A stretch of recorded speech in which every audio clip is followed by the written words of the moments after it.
Hola,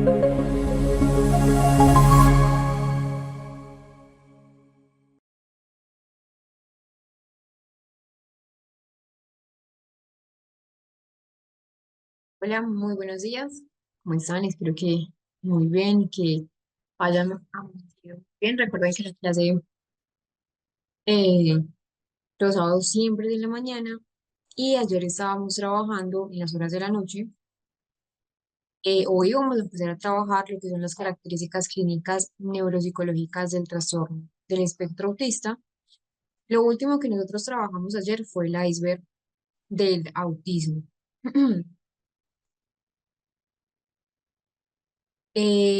Bueno, tenía unas preguntas. ¿Alguien sabe hasta qué hora la clase va hoy? Hasta las 12 del mediodía.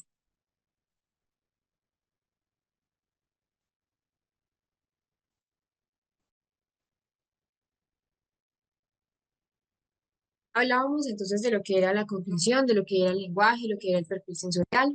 Mencionábamos que es importante conocer y entender que dentro de todo lo que nosotros conocemos del trastorno del espectro autista, internamente hay una lucha de lo que a veces no podemos ver.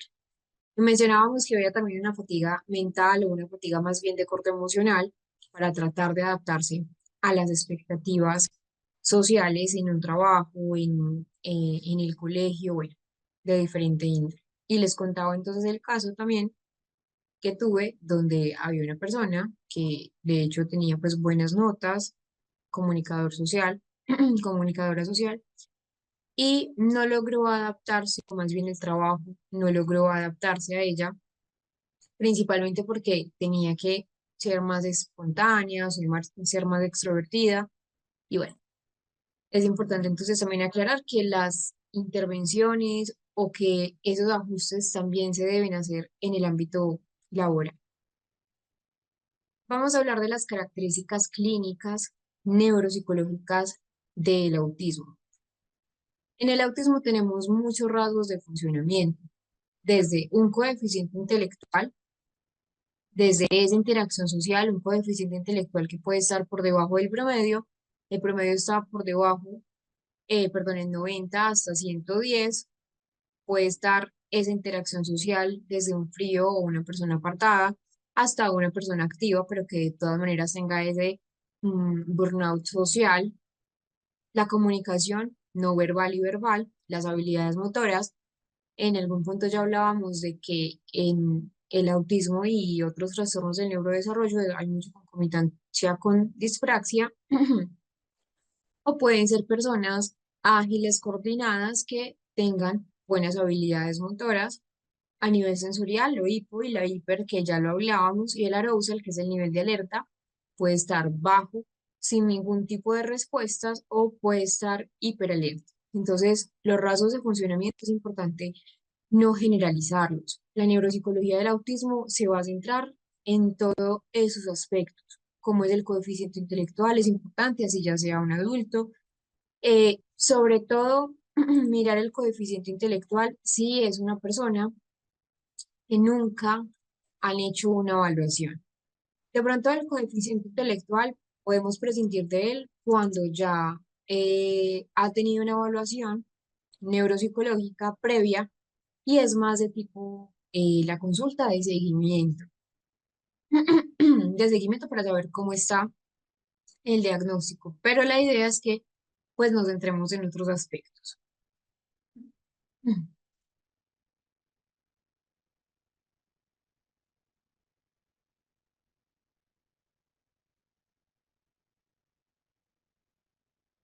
En general, nosotros, de un momento,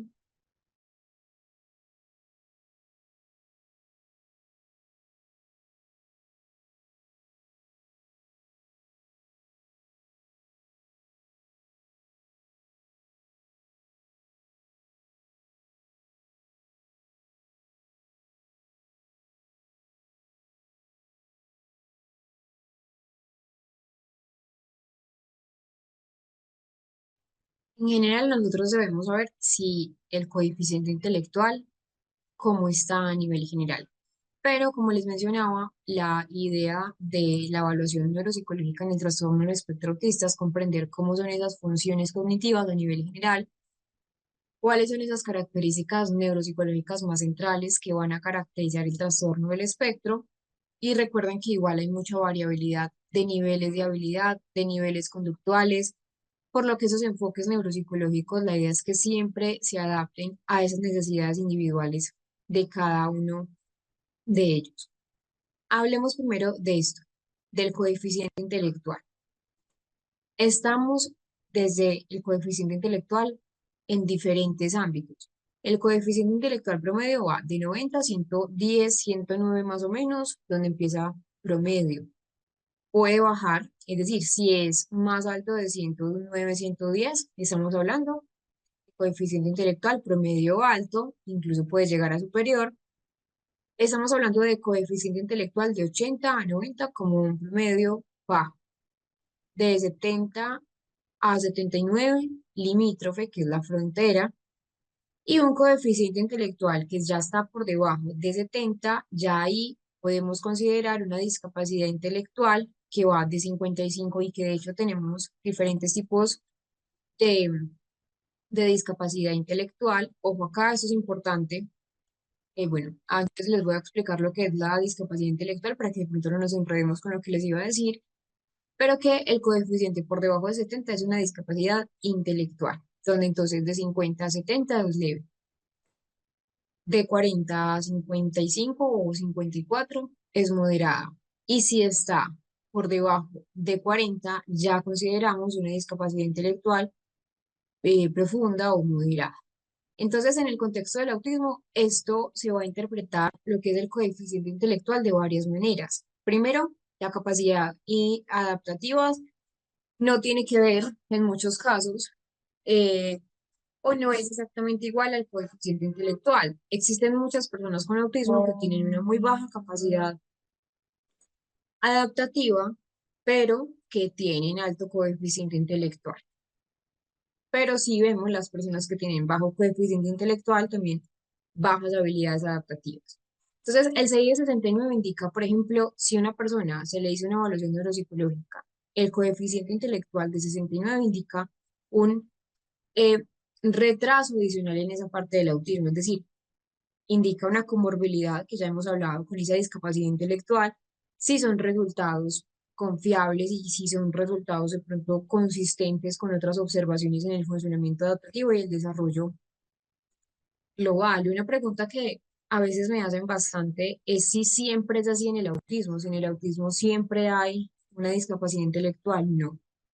Algunas personas con autismo pueden obtener puntuaciones bajas en pruebas de coeficiente intelectual y otras pueden obtener altas habilidades.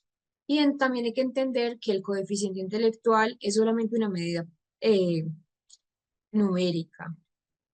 No necesariamente una persona puede, no sé, obtener un coeficiente intelectual de 70, un ejemplo, porque tenga discapacidad intelectual.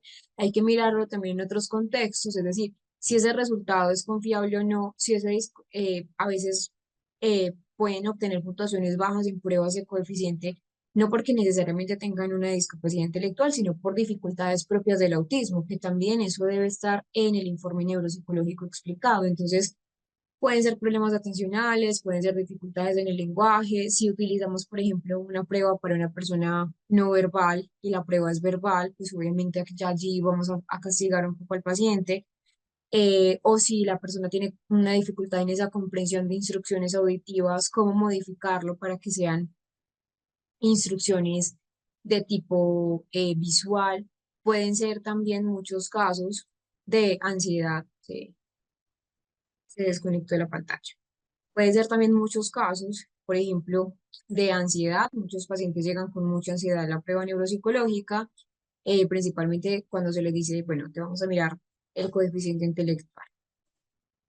Entonces, importante, una persona con autismo puede tener diferentes componentes eh, a nivel del desarrollo intelectual. No todos tienen coeficiente intelectual, pero tampoco no todos tienen un coeficiente intelectual alto. La evaluación neuropsicológica no solamente va a estar centrada en el coeficiente intelectual, sino también mirar la atención de las personas con autismo. Muchos niños, muchas personas con TEA van a presentar dificultades para poderse concentrar en tareas, especialmente cuando esas tareas implican aspectos sociales, aunque en general podemos mostrar buena atención en tareas que realmente les interesen y vamos a encontrar una atención sobre selectiva.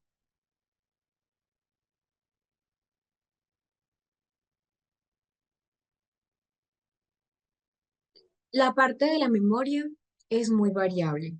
Suelen tener una memoria a largo plazo, especialmente en áreas de su interés, que eso lo hablábamos ayer. Igual, lo que son la memoria y la atención, la antesala de memoria y atención es la motivación. Si tenemos baja motivación, podemos ver alterada memoria y atención. Entonces, la memoria a largo plazo, en general, tiene buena capacidad, mientras que esa memoria de trabajo puede ser afectada y al fin y al cabo pues se van a dificultar también tareas que van a requerir planificación, secuenciación. Recuerden que la memoria de trabajo la trabajábamos puntualmente en esa disfunción a nivel ejecutiva y acá me meto a explicar de una vez las funciones ejecutivas. Acá me voy a adelantar.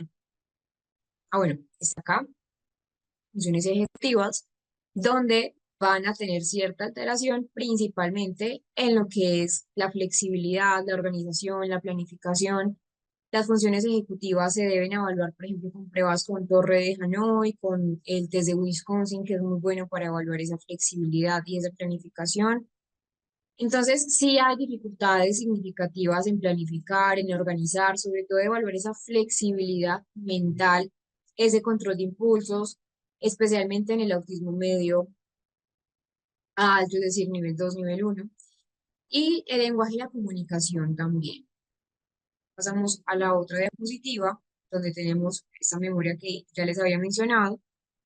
Bueno, y que también hay que entender que la memoria autobiográfica, gracias a esa coherencia central baja, también va a tener ciertas limitaciones. El lenguaje, hay fallas en el contenido, en la forma y en el uso del lenguaje. Ya sabemos que algunas personas pueden ser por completo no verbales, entonces los perfiles de lenguaje sí van a cambiar, esos sí van a variar enormemente, pueden ir desde limitaciones en el lenguaje expresivo hasta incluso niveles de competencia muy altos en el lenguaje, como el caso del niño del video que veíamos hace algunas clases, donde era un niño verbal, grado 1 de apoyo, pero era una persona que dominaba muy bien la parte del español. Entonces, pueden ir a niveles muy altos, pero sí se van a ver ciertas dificultades en aspectos más de la pragmática de lo que es el lenguaje, o más bien en esa comprensión del lenguaje en cuanto lo no verbal o en el ámbito socioemocional. Acá no se los coloco, pero también es recordarles lo que es la teoría de la mente. La teoría de la mente es esa capacidad, recuerden, de comprender esas perspectivas sociales, de comprender esas normas sociales implícitas, las emociones de los demás que sí o sí debemos evaluar. No podemos nunca dejar de lado evaluar lo que es la teoría de la mente y la cognición social. Esa evaluación neuropsicológica en el autismo va a tener varios objetivos. Primero, poder identificar esos puntos fuertes y esas áreas también de dificultad específicas en la persona para que podamos apoyar ese desarrollo de estrategias de intervenciones. Muchas veces solamente nos centramos en dar un diagnóstico de autismo, en utilizar A22, ADR, utilizar otras pruebas complementarias específicas para el autismo, que claro, no podemos nunca dejar de obviarlas, pero en muchos casos no utilizamos una medida valorativa también para esa memoria, para ese lenguaje, para las habilidades visoespaciales, visoperceptuales, para la atención, y de allí también es donde vamos a partir para una adecuada intervención. Si yo sé que la persona tiene autismo, supongamos en el A22 ADR nos dio una tipología de autismo número 2, grado 2 de apoyo, pero no me doy cuenta realmente cómo es el nivel de lenguaje, o no me doy cuenta realmente cómo está la atención o las funciones ejecutivas. Tenemos la mitad de lo que necesitamos. porque evaluar esos dominios cognitivos es fundamental, fundamental, principalmente para saber qué apoyos darle, qué estrategias de intervención utilizar. La idea es que la evaluación del autismo tenga ese punto débil, punto fuerte o esas dificultades específicas, como les digo, para saber cómo trabajar en el colegio, para saber cómo trabajar también en casa o en otras actividades extracurriculares del niño.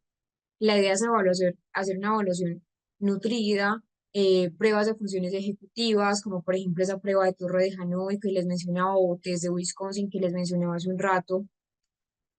Si ya sabemos que en el autismo hay baja flexibilidad mental, pues evaluar esos aspectos. Evaluar también el lenguaje, por ejemplo, como el CEL, mm, pruebas tanto de lenguaje expresivo como pruebas para el lenguaje comprensivo, evaluar la teoría de la mente, evaluar la memoria, como pruebas de memoria tanto verbal como visual.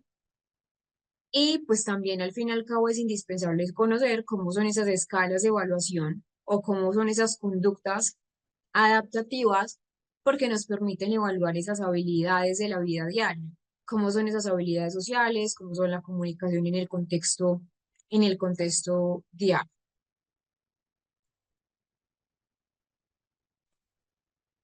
Les voy a mostrar un ejemplo. Hay muchas pruebas que se van a utilizar para lo que es el diagnóstico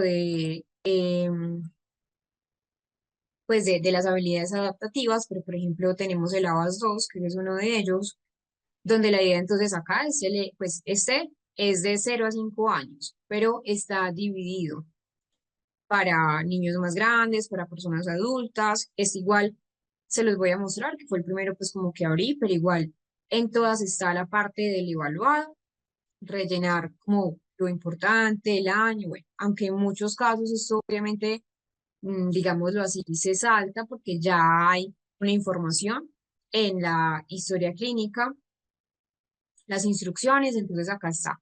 Marcar cuando no es capaz, nunca o casi nunca cuando es necesario, a veces cuando es necesario, siempre o casi siempre cuando es necesario. Y acá nos dan un ejemplo. Entonces, cuando está boca abajo, porque recuerden igual la edad, se centra en edades de 0 a 5 años, entonces tenemos esta pregunta. Cuando está boca abajo, se gira para ponerse de lado. Acá, por ejemplo, en el ítem de demostración nos mostraron siempre cuando es necesario. Esa es la frecuencia de comportamiento. Agita el sonajero u otros juguetes. Acá mencionó, a veces cuando es necesario. Intenta alcanzar objetos como por ejemplo el biberón o un juguete. Y acá la persona puntúa en el ejemplo, no es capaz. Y acá ya empieza la tabla donde ofrecen instrucciones para completar el ejemplar, no es capaz, para que las personas también lo puedan realizar. Y bueno, ya acá empieza las áreas, por ejemplo, el área de comunicación está dividido por áreas. Eh, Luego está el área de utilización de los recursos comunicativos. Entonces, importante hablar, no completa esa área del niño al que está valorando tiene menos de un año. La idea es cuál. Bueno, también está el área de habilidades preacadémicas funcionales, preacadémicas porque tiene 5 años. Entonces, el ABAS 2 está para padres y para maestros. Este, por ejemplo, es de 0 a 5 años, pero hay más edades. Esto es uno de los componentes que se pueden utilizar. En muchos casos también está el Vineland. Les voy a mostrar el Vineland, que también la idea es que se puedan utilizar ambos. Entonces el Vineland, lo mismo, nombre, vuelve a los ojos y la cabeza hacia donde provienen los sonidos. Esto es importante utilizar muchas veces. Yo, por ejemplo, utilizo ambos, Vineland y ABAS 2, y luego los correlaciono pues para saber realmente qué respuesta.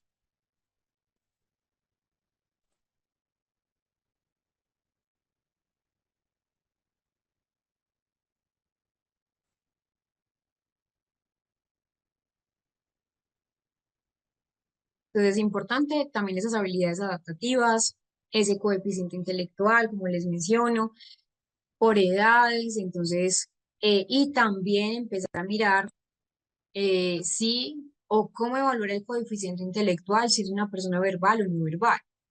Si es una persona no verbal, pues de hecho, una de las pruebas que más me gustan y que me parece mucho más sensible para lo que es el coeficiente intelectual cuando hay escolaridad es todas las baterías de la Wechsler. Pero, por ejemplo, hay una específica que es la Wechsler no verbal para mirar ese coeficiente intelectual que va hasta los 21 años, y de pronto es una de las desventajas, pero es no verbal. Entonces es importante tener en cuenta también ese coeficiente intelectual y no solamente esos dominios neuropsicológicos, o no solamente dar un diagnóstico y ya.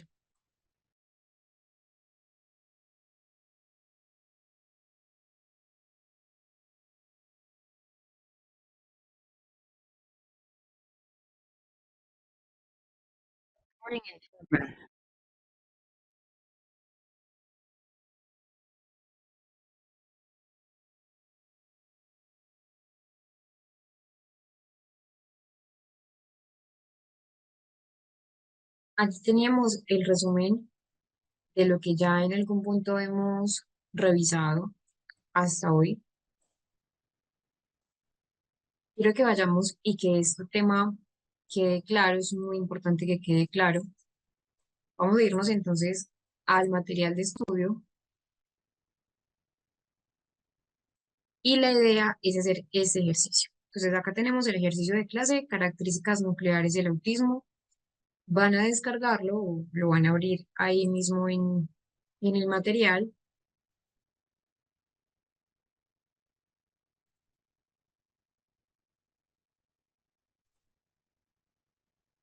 Tenemos este.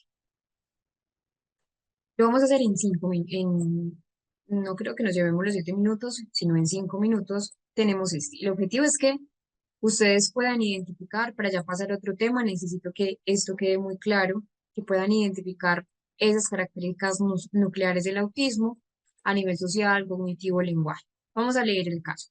Carlos, voy a emplear. Carlos tiene 6 años y fue llevado al centro de salud por sus padres debido a preocupaciones sobre su desarrollo. Aunque fue un bebé que alcanzó los hitos del desarrollo motor, como gatear y caminar, dentro del tiempo esperado, desde los 2 años, sus padres notaron que tenían dificultades para comunicarse con ellos y con otros niños. Carlos no habla en frases completas. Generalmente usa palabras sueltas para expresar sus deseos o necesidades como jugo, fuera o mamá. A menudo repite las mismas palabras o frases que escucha de los adultos, pero no en el contexto apropiado, lo que ya hemos hablado de Polar.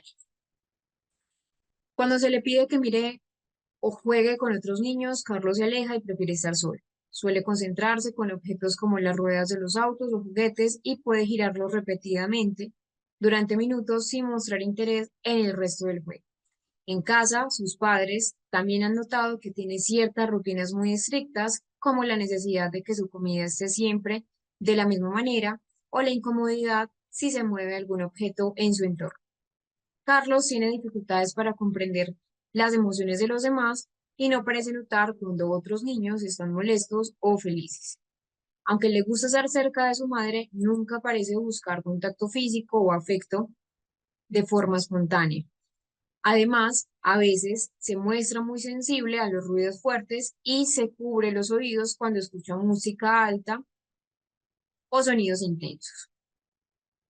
Entonces, acá van a desarrollar estas preguntas. Por ejemplo, tenemos identificación de las características nucleares, la comunicación social, cómo son esos intereses restringidos y las conductas repetitivas que ya hemos visto, si ven o no sensibilidad sensorial y dificultades para comprender las emociones. Si ustedes quieren de pronto hacer estas tres, bienvenidos sean, pero la idea es centrarnos en esto para poder pasar al otro tema, que es importante conocer primero esta parte de lo nuclear para poder entender el tema que viene. Entonces lo vamos a hacer durante unos 5 minutos aproximadamente y luego lo vamos a ir explicando.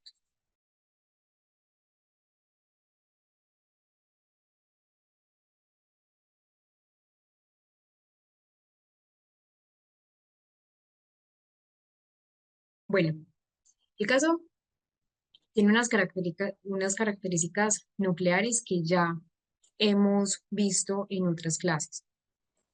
Voy a presentar el caso y vamos a ir explicándoles paso a paso lo que podemos encontrar. Lo que teníamos que resolver era esto, identificación de las características nucleares. ¿Qué entendemos acá? Acá tenemos tres características nucleares que podemos ver en Carlos. Lo primero es que hay déficit en la comunicación social, que recuerden que antier estábamos trabajando lo que eran los criterios, entonces déficit en la comunicación social, usa solo palabras sueltas, por ejemplo, en acá, ya tiene 6 años, ya Carlos debería estar hablando al menos, pues, desde un repertorio de lenguaje fluido, ya debería estar realizando una construcción de oraciones. Carlos no lo estaba haciendo, entonces solo utilizaba palabras sueltas y eran palabras a necesidad. Y en muchos casos, pues Carlos también presentaba ecolalias, pero no había un sentido comunicativo en las ecolalias. Esa es la primera. ¿Qué podemos encontrar? También vemos otra característica nuclear, que son esas dificultades en la interacción social. Entonces, prefiere estar solo, evita el contacto visual, no busca el afecto. También tenemos esas conductas repetitivas y los intereses restringidos, donde mencionábamos que se enfoca por largos periodos en la rueda de los carros y pues que también mantiene y le gusta esas rutinas que son muy rígidas. Esto por ese lado. Vamos a analizar lo que habíamos visto de la comunicación social. ¿Cuál era la pregunta? ¿Cómo se refleja esto en su comportamiento diario? ¿Qué estas estrategias podría sugerir para mejorar su interacción con otros niños? Acá vemos entonces que Carlos no conversa. Carlos repite frases fuera del contexto, no usa gestos sociales. Al fin y al cabo, eso también va a afectar su habilidad para jugar, que ya en algún punto también habíamos mencionado, o expresarse con otros niños. Y una estrategia que vamos a ver también aquí en el diplomado es un uso de sistemas comunicativos, que es el sistema PEX. Es un sistema a través de intercambio de imágenes. También esa es una estrategia, fomentar el juego simbólico guiado, trabajar con turnos conversacionales mediante actividades que sean mucho más estructuradas. En la pregunta 3 dice, ¿qué tipo de comportamiento se observa, y cómo está relacionado con el autismo? Y explicar los intereses restringidos repetitivos. Entonces, Carlos gira ruedas, repetidamente una y otra vez, que es una conducta pues muy en el autismo, que ayer habíamos visto o analizado una pregunta que me hacían, una pregunta muy importante, si solamente se presentaba una o una persona con autismo podía tener varias conductas repetitivas. Sí. Igual recuerden que esas conductas lo que hacen es brindar seguridad, la parte de simulación sensorial, pero también importante acá, sobre todo en el caso de Carlos, que limitan la flexibilidad cognitiva y el aprendizaje social. Entonces son características clave del autismo porque restringen esa variedad de actividades y al fin y al cabo intervienen también con su entorno, con la adaptación en su entorno. La pregunta 4. Se menciona que Carlos reacciona de manera intensa a los ruidos fuertes. ¿Cómo podría abordarse esta sensibilidad sensorial en el entorno escolar o el hogar? Y otra pregunta de esa parte, ¿qué estrategias podría recomendar para ayudar a Carlos a manejar estos estímulos sensoriales? Entonces, acá Carlos, recuerden que se cubría los oídos ante ruidos fuertes. Esto indica ya que Carlos tiene una hiperreactividad auditiva. Una estrategia es, por ejemplo, usar protectores auditivos, que de hecho son importantes, pues canceladores de sonido. También preparar a Carlos con anticipación. Si va a ir a un lugar, un supermercado, un lugar donde hay muchos estímulos sensoriales y sobre todo ruidos fuertes. Otra es crear esos espacios tranquilos. Recuerden que ayer mencionábamos que es fundamental no solamente darle estrategias a la persona, sino también si está en nuestro poder, vale la redundancia, adecuar el espacio. Entonces, un espacio tranquilo tanto en casa como en el colegio para que Carlos pueda regularse. Y la quinta pregunta estaba centrada en esas dificultades en la comprensión de las emociones. Dice lo siguiente. Carlos tiene dificultades para entender las emociones de los demás. La pregunta es esta. ¿Cómo impacta esto en sus interacciones sociales? ¿Qué intervenciones o apoyos pueden ayudar a Carlos a mejorar su comprensión a nivel emocional? Entonces, acá Carlos no reconoce emociones ajenas, ya tiene 6 años, ya al menos debería reconocer las emociones simples, pero él no reconocía ni emociones ni simples ni complejas o de segundo nivel, lo que empieza a dificultar también en Carlos ese juego cooperativo, esa empatía. Y una intervención sería también ese uso de pictogramas de las emociones, que ayer vimos cómo hay tarjetas emocionales, el termómetro de las emociones, las historias sociales que también hablábamos de ellas ayer y los juegos de roles y programas de enseñanza emocional que sean estructurados. Eso es uno de los ejemplos de, de un caso que ustedes se pueden encontrar. Este era un caso sencillo, pero la idea es tener muy presentes, poder identificar en un caso, ya sea un caso clínico o un caso a nivel escolar, una persona que pueda tener cierta sintomatología del autismo. Puede ser que no tenga una confirmación diagnóstica, pero la idea es identificarlos, ir más o menos haciendo ciertos ajustes y luego derivar a lo que es una evaluación mucho más profunda y mucho más especializada para poder mejorar esos apoyos.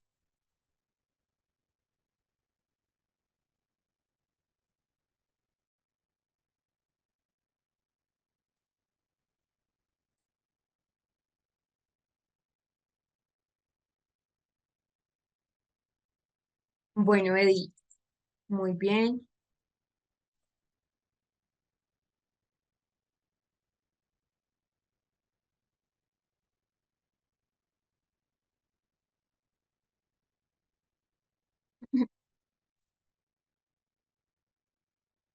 Bueno, Ana García nos dice, buenos días, yo soy de Costa Rica, mi hijo no me hablaba con 4 años y me parece tanto la descripción de Carlos con mi hijo y lo llevaba a pediatra y me decían que todos los dedos de las manos no son iguales, porque tengo uno mayor y hasta ahora con 12 años no me lo diagnosticaron con autismo grado 1. Bueno, Ana, es importante también que comprender que no toda persona que tenga de pronto ciertos rasgos de trastorno del espectro autista tiene un diagnóstico de trastorno del espectro autista. Es muy importante que consultes y que pidas una evaluación diagnóstica más especializada. El A22 es observacional y el ADR es más de entrevista diagnóstica para ti, para que tú, Ana García, puedas entonces describir esa sintomatología, que le puedas dar también una herramienta diagnóstica como a los profesionales, pero sí es importante. Si tú ves que de pronto tu hijo tiene muchas características que acabamos de trabajar, en el caso de Carlos, pueden, eh, bueno, ya lo diagnosticaron. No, ella estaba diciendo, pero tengo uno mayor y hasta ahora con 12 años me lo diagnosticaron con autismo grado 1, pero ella estaba preguntando, era con el de 4 años. Le decían que no, es que no entiendo muy bien la redacción.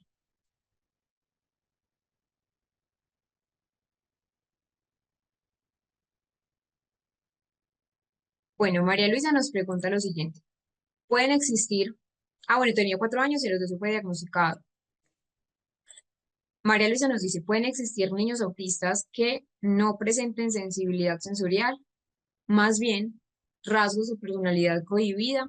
Sí, pueden, es decir, pues hay muchos niños con autismo que no presentan sensibilidad sensorial intensa o disminuida y que pues de pronto, esto lo hablábamos, que no todas las personas con autismo tienen hiper o hiposensibilidad.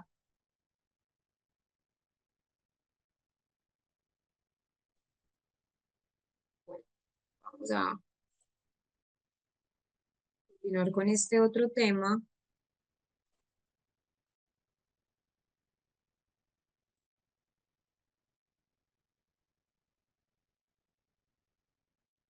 Esta frase me gusta mucho, dice lo siguiente, es de Temple Grandin. Temple es ella, ya les voy a dar una recomendación.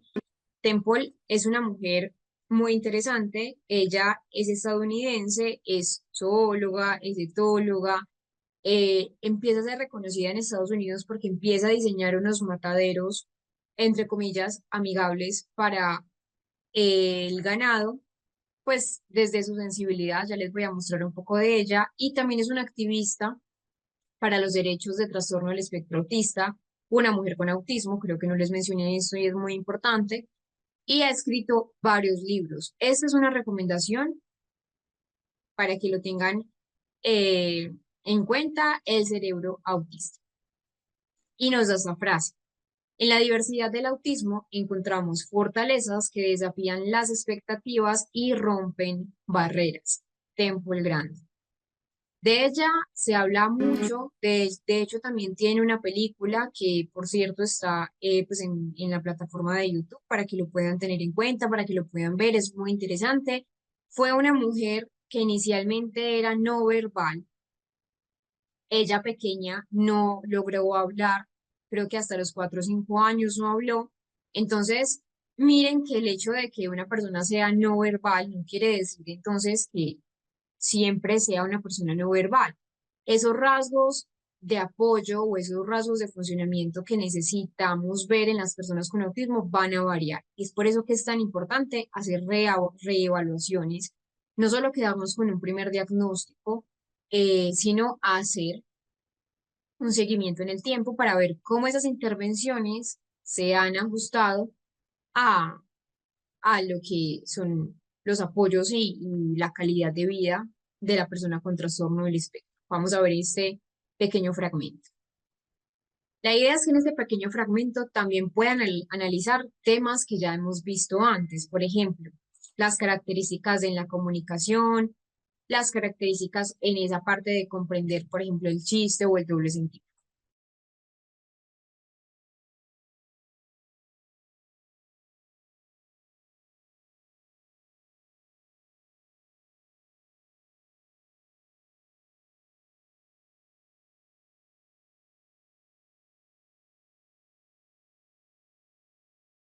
Allí teníamos a Temple Grandin, realmente es una de las figuras más emblemáticas, más representativas dentro del campo del estudio, no tanto, pero sí de la visualización del autismo.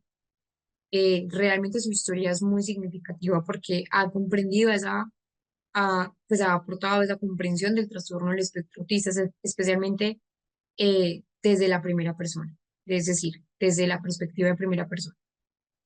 Entonces, importante tener en cuenta que ha tenido muchos aportes, eh, es una defensora, es una defensora ardua de la neurodiversidad. Entonces, es importante tener en cuenta que también hay personas con trastorno del espectro que con buenas intervenciones, con buenas prácticas educativas y sobre todo con el apoyo familiar es fundamental, han tenido muchos avances. Vamos a ir al descanso y cuando regresemos vamos a continuar con la otra parte del tema, que la idea es empezar a trabajar lo que es la tasa poblacional del trastorno del espectro.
tenemos o debemos tener en cuenta esa palabra, lo que es el tema de epidemiología.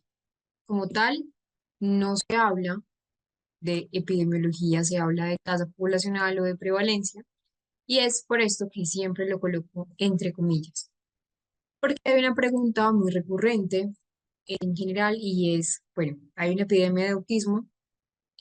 No, no hay una epidemia de autismo.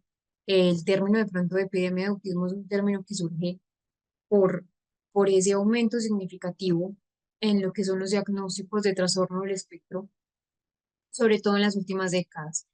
Sin embargo, siempre coloco epidemia entre comillas porque el término epidemia no es del todo preciso, porque nos sugiere una noción de enfermedad contagiosa o de rápido crecimiento, lo cual no es el caso del autismo. Entonces, este aumento de diagnósticos de trastorno del espectro puede atribuirse a varias razones. Primero, porque hay más herramientas, hay más criterios para diagnosticar el autismo, es decir, han habido mejoras en esa posibilidad diagnóstica.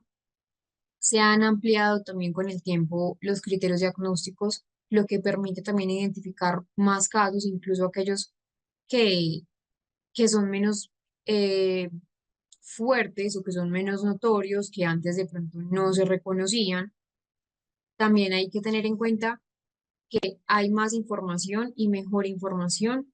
En algún punto también hablábamos que debemos tener muy presentes que no todo lo que está en redes sociales o no todo lo que está en internet es cierto, pero sí es cierto también que pues han habido más conciencia de padres, de docentes, de médicos, de educadores. Entonces ya se buscan activamente los casos porque ya se conoce un poco más sobre el autismo. Somos más conscientes que esa detección temprana lleva a mejores intervenciones tempranas. Y lo que les mencionaba, la ampliación del espectro, el concepto autismo abarca una variedad de manifestaciones desde casos muy severos hasta otros que van a ser de pronto más leves, lo que ha hecho que más personas entren en el espectro del diagnóstico.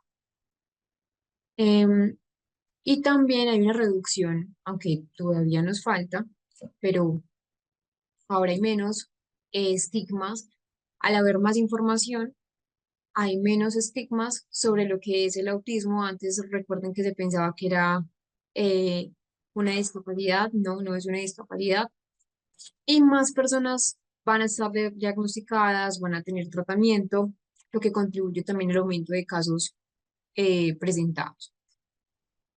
Ese incremento de los diagnósticos no significa que existan más personas naciendo con trastorno del espectro. Es claro que sí hay un aumento de tasa poblacional en el mundo, pero no significa que cada vez más personas nazcan con autismo, sino que esa capacidad de reconocerlo y esa capacidad también de poderlo diagnosticar ha mejorado y las investigaciones continúan explorando esos factores genéticos, esos factores ambientales que van a influir en la prevalencia del trastorno del espectro. Recording in progress.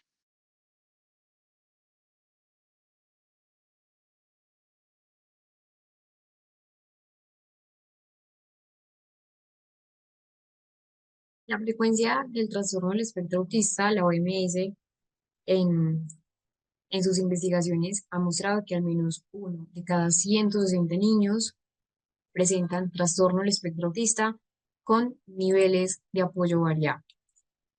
Pero es importante hablar de esto. Las tasas de prevalencia pueden variar entre países, pueden variar entre regiones, por esas diferencias en los criterios diagnósticos y en esa posibilidad también de los accesos a los servicios de salud. Y acá venimos con esto. Establecer cifras exactas de prevalencia es complejo por varias razones. Primero, la gravedad del autismo va a variar enormemente, no solo entre diferentes personas, sino también incluso en la misma persona a lo largo del tiempo, a lo largo de su ciclo vital. Y también que algunos síntomas pueden ser más marcados, más intensos a cierta edad y no a otra, pero pues van a fluctuar posteriormente en naturaleza, van a fluctuar en cuanto a a la gravedad, lo que genera perfiles clínicos muy diversos en momentos muy diversos. Debemos tener en cuenta esto. La visión actual acepta que sí existe un sesgo significativo de género en el diagnóstico, eh, entendiendo que los varones superan en número a las mujeres, pero no porque existan más niños o menos niñas que puedan tener trastorno del espectro autista, no, sino que el diagnóstico en las niñas a veces se tarda, a veces se demora en darse, pero afortunadamente hay una mayor conciencia de que el diagnóstico en las niñas con frecuencia tarda y que los sistemas también de diagnóstico actuales pueden fallar en lo que es la identificación de las dificultades más sutiles que se pueden presentar en las mujeres. Entonces, por esto es mucho más probable que sus intereses o que sus preocupaciones especiales sean, por ejemplo, el maquillaje o las estrellas de cine o cantantes, que entre comillas son socialmente más convencionales que los que podemos encontrar de pronto en los varones. Y que ese distanciamiento social a menudo se puede atribuir a timidez o su capacidad, entre comillas, de camuflaje o imitar un comportamiento, entre comillas, socialmente correcto, que también puede dar lugar a una ausencia correcta del diagnóstico o un diagnóstico incluso tardío. Y acá llega esto. El diagnóstico en las mujeres ha sido subestimado con un diagnóstico tardío debido a las descripciones centradas en los varones. Anteriormente se pensaba que las mujeres con trastorno del espectro autista tenían un nivel de afectación mucho más significativo, es decir, que la mayoría de las mujeres con autismo eran todas o la mayoría grado 3, pero era porque las descripciones, recordemos que en el DSM-4 estaba integrado el síndrome de Rett, y como ya vimos en alguna clase, el síndrome de Rett tiene una asociación principal o tiene una prevalencia mayor en las mujeres. Entonces, por eso es importante hablar que hoy en día no estamos tan preparados o las personas no están tan preparadas para hacer un diagnóstico en las mujeres. Dice lo siguiente, las mujeres autistas tienden a camuflar sus síntomas, lo que dificulta su identificación y esto genera una doble vulnerabilidad exacerbada por el machismo y la falta de servicios adecuados. Y es crucial visibilizar también esos derechos de las mujeres con autismo. El autismo en las niñas puede presentarse de manera diferente en comparación con los varones, lo que a veces lleva a lo que les mencionaba, que sean mal diagnosticados, que tengan un diagnóstico que sea completamente errado, principalmente porque es diferente. Se subestiman los síntomas, las características del autismo en las niñas van a incluir aspectos diferentes, es decir, las habilidades sociales pueden estar más desarrolladas, las niñas con autismo suelen mostrar mejores habilidades para poder imitar lo que son los comportamientos sociales, pueden aprender a lo que es el enmascaramiento o a camuflar sus dificultades sociales, lo que hace que, eh, o lo que puede hacer que sus desafíos pasen desapercibidos. Mm, los intereses específicos, de pronto, entre comillas, son más aceptados a nivel social. Entonces, mientras que los niños varones con autismo pueden tener intereses, entre comillas, menos convencionales, los trenes o quizás otros aspectos diferentes. Y no quiere decir que las niñas tampoco tengan esos intereses, pero sí es bien conocido que la mayoría, de pronto, entre comillas, tienden a ser más normales, como los animales o las relaciones sociales, lo que va a dificultar al fin y al cabo lo que es el adecuado diagnóstico. Y las niñas pueden esforzarse más o tener un deseo mucho mayor para lograr integrarse a grupos sociales, aunque suelen experimentar igualmente esos desafíos para mantener amistades, sobre todo a largo plazo, porque hay problemas igualmente en en la comunicación, en la comprensión de cómo se dan las dinámicas sociales y que sus dificultades sociales pueden ser más internas que externas, o lo que habíamos hablado del iceberg también es importante acá. Muchas veces pueden expresar ansiedad, pueden expresar ese retraimiento social, pueden expresar o dar lugar también a comportamientos disruptivos. Entre comillas, eh, se necesita más preparación y más conciencia sobre el autismo en las mujeres.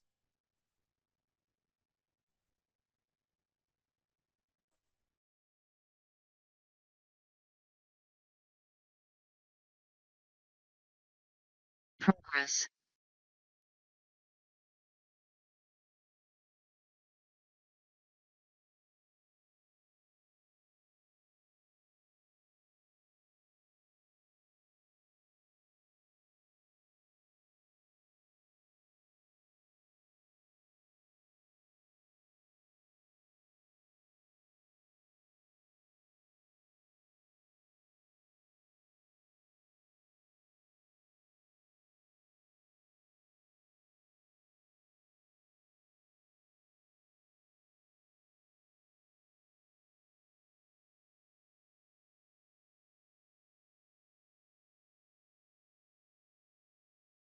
Es importante clarificar que cuando hablamos de el autismo en las mujeres, igual se debe cumplir con esos criterios diagnósticos que ya habíamos mencionado. Pero también es importante pues aclarar que los intereses específicos en las mujeres también tienen de pronto intereses intensos, pero que, como les mencionaba, pueden ser un poco más convencionales, pero también hay problemas de salud mentales concomitantes. Entonces, las mujeres con autismo tienden a, a tener mayor probabilidad de desarrollar trastornos como ansiedad, depresión, trastornos de la conducta alimenticia, debido también a esas dificultades que van experimentando al manejar lo que son las expectativas sociales, al manejar esas demandas emocionales. Muchas mujeres con autismo no reciben el diagnóstico adecuado en su juventud, y quizás en su lugar se diagnostica con trastornos de salud mental que no aborda la raíz de sus desafíos. Entonces las mujeres con autismo también pueden tener dificultad para entender la complejidad de las relaciones interpersonales, pero pueden desear tener amistades, a menudo de pronto lo encuentran difícil, pero mantener a largo plazo por esa dificultad para interpretar esas señales. No es extraño ver tampoco un diagnóstico tardío o un diagnóstico incorrecto, o un diagnóstico dual. No es raro que las mujeres con autismo tengan un diagnóstico con condiciones como trastorno por déficit de atención con hiperactividad, como les mencionaba, trastornos también de, de la conducta alimentaria o trastornos también de personalidad. Pero igual siempre deben cumplir con lo que es el componente de, del factor, pues de los criterios diagnósticos de los que ya hemos hablado.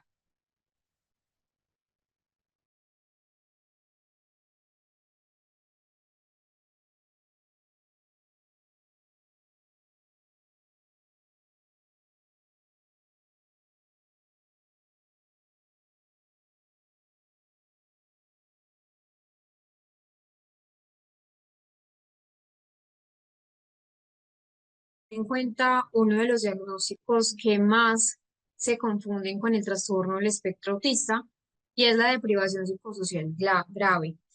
Eh, Les voy a explicar un poco y voy a ahondar más sobre todo en este diagnóstico, porque aunque comparten ciertas características, la etiología va a ser muy diferente. La deprivación psicosocial grave, y el diagnóstico de trastorno del espectro autista comparten manifestaciones clínicas, como por ejemplo ese retraso en el lenguaje, problemas en las habilidades sociales también, dificultades en la regulación emocional, pero ambos tienen patrones, ambos tienen causas, ambos tienen un enfoque de intervención que va a ser muy diferente. Voy a empezar explicando qué es la deprivación psicosocial grave. Ocurre cuando un niño crece en un ambiente que le priva de estímulos emocionales, que crece en un ambiente donde de pronto no tiene una estimulación cognitiva esencial, no tiene una estimulación social, y esto puede suceder en situaciones, por ejemplo, de negligencia parental extrema, o niños que han estado mucho tiempo, largos periodos, en un proceso de institucionalización. Entonces, por ejemplo, acá, sé que en todos los países va a variar, acá pues pueden ser orfanatos o acá en Colombia es el Instituto Colombiano de Bienestar Familiar, niños donde son retirados de su hogar porque se evidencia que en el hogar pues no se cumplen con los derechos fundamentales de la infancia. Entonces, acá es donde son niños donde estuvieron expuestos a abuso o están expuestos a abuso de cualquier índole y provoca una alteración en ese desarrollo normal del niño por esa falta de interacción, por esa falta de cuidados adecuados, van a tener unos síntomas importantes. Primero, es que hay retraso en ese desarrollo en diversas áreas, incluidas las habilidades de comunicación, incluidas esas habilidades de lenguaje. Son niños que van a tener dificultades en ese apego y la socialización. Los niños pueden mostrar poca confianza eh, en los adultos, una tendencia realmente que a veces es importante o al contrario, una dependencia extrema. También pueden tener o presentar problemas emocionales y conductuales, entonces pueden tener o pueden mostrar rasgos de ansiedad, pueden mostrar agresividad, un retraimiento social que es importante, problemas para establecerse en los límites o en las normas. Y la intervención se va a centrar en eso, en mejorar el ambiente del niño mediante un entorno que sea estable, mediante un entorno que sea cuidado. Y en el trastorno ya lo hemos visto, pero hay que tener en cuenta unas diferencias que son claves. La causa de ambos es diferente. En la deprivación psicosocial es una respuesta al entorno, mientras que en el autismo tiene un origen neurobiológico, un origen desde el neurodesarrollo de la ontogenia.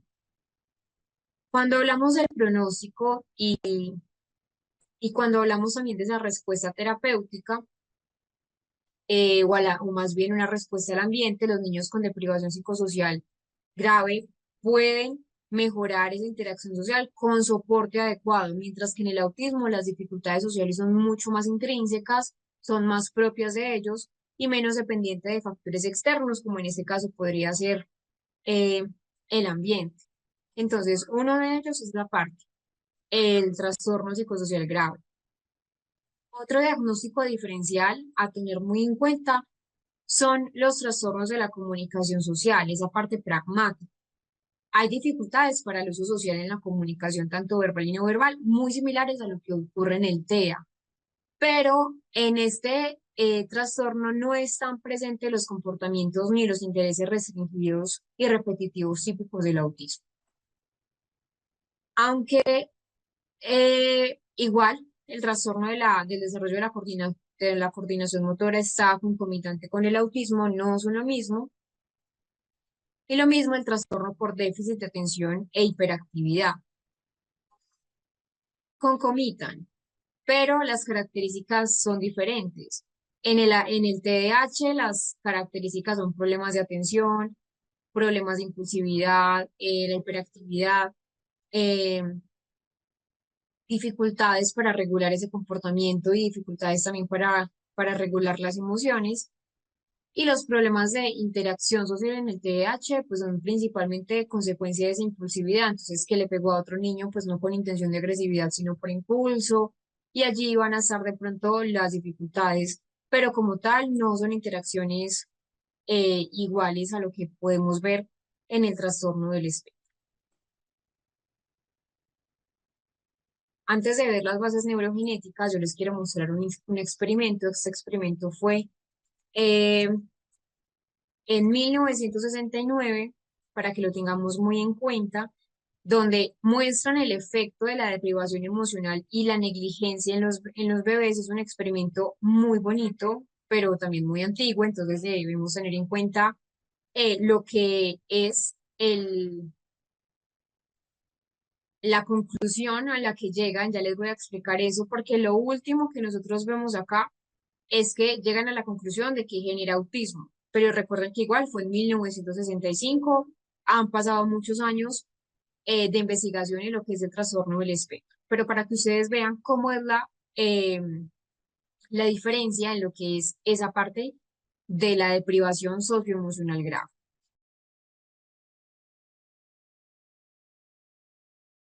Al final del video tenemos entonces un pequeño, pues, guión donde dice que la deprivación psicosocial genera un autismo. Recuerden que no, igual es un video de 1965, un experimento que se realizó, pero lo que quería que vieran era cómo se da, cómo se presenta, incluso cómo es ese neurodesarrollo. Se puede observar en los niños con deprivación psicosocial grave. Tienen el espacio abierto para que podamos hacer una ronda de preguntas, para que podamos culminar la clase del día de hoy.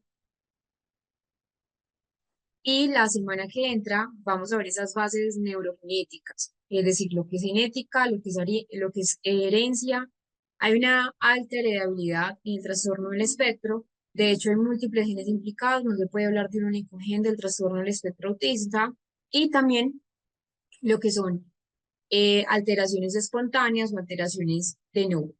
Esto lo vamos a ver el día lunes. Mañana no tenemos clase por ser domingo y también vamos a ver esas bases neurobiológicas, cómo es el desarrollo del cerebro de una persona con trastorno del espectro, qué factores de riesgo ambientales se pueden conjugar con esas alteraciones a nivel genético, cómo es la conectividad cerebral, qué áreas tienen alteración, qué otras áreas de pronto tienen un desarrollo típico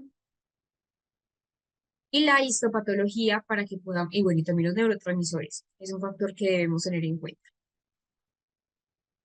No, los niños, sí, o sea, los niños del experimento en ese entonces fueron diagnosticados con autismo. Recuerden que ahí pues ya no se hablaba de trastorno del espectro porque era 1965. Pero sí, los niños del video sí, actualmente no.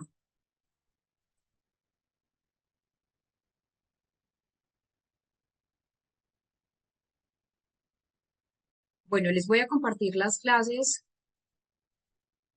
grabadas que llevamos hasta ahora para que puedan aprovechar el día de mañana, o bueno, o hoy en la tarde y que puedan repasar si en algún punto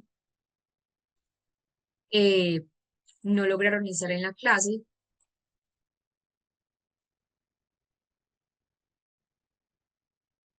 Esta es la clase 6. ¿Sí? Les voy a compartir por acá la clase número 4 al chat.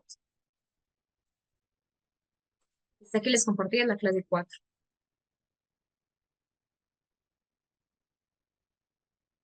No, no es tan así. Es decir, sí hay una alta carga genética, pero no quiere decir que todo niño con autismo es porque alguien en la familia tenga trastorno del espectro.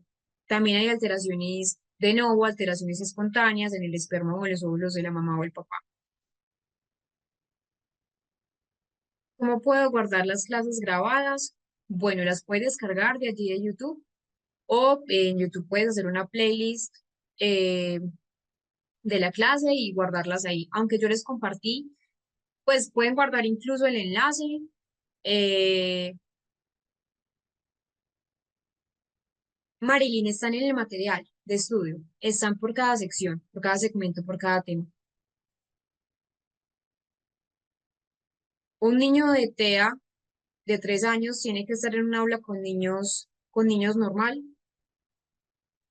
Sí, no hay por qué separarlos. Está también en los docentes realizar esas adecuaciones curriculares. Totalmente de acuerdo, Tatiana. La idea es incluirlos en todo el aprendizaje escolar. Bueno, vamos a dejar hasta acá y el día lunes vamos a continuar con las otras lecciones. Recuerden que el día lunes vamos a trabajar esa neurobiología, los factores genéticos. Espero que descansen mucho, que tengan un muy bonito fin de semana y nos vemos. Chao.